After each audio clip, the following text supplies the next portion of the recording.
Обвинителката Вилма Русковска ќе добие кривична пријава, но одбраната на Стефчо Јакимовски ќе почека прво тоа да го стори Љубомир Јовески, што според нив е негова законска обврска. Доколку републичкиот јавен обвинител не постапи, дури тогаш тие ќе поднесат кривична против обвинителката. Ова доаѓа потврдењата на Бојан Јовановски дека шефицата на обвинителството за гонење организиран криминал и корупција му барала камера за да биде снимано апсењето на поранешниот прв човек на Карпош. Не само по еден, по 3 члена од кривичниот законник таа има прекршување.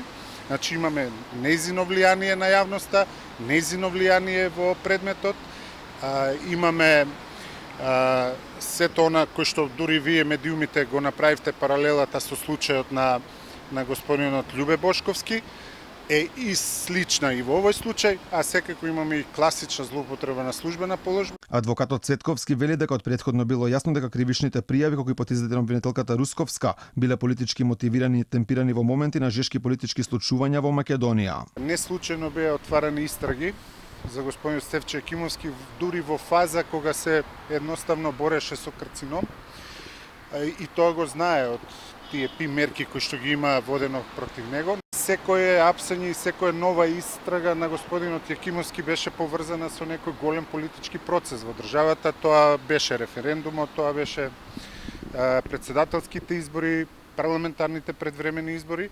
Покрај кривична, според Цветковски, Русковска треба да добие дисциплинска пријава од републичкиот јавен обвинител Љубомир Јовески. Ако се покажат точни тврдењата на Боки 13, обвинителката најмалку што ќе мора е да одговара за прекршување на членот 143 од кривичниот законник. Таму се наведува дека доколку некој на некој начин го понижува човечкото достоинство и личност, ќе се казни со 1 до 5 години затвор.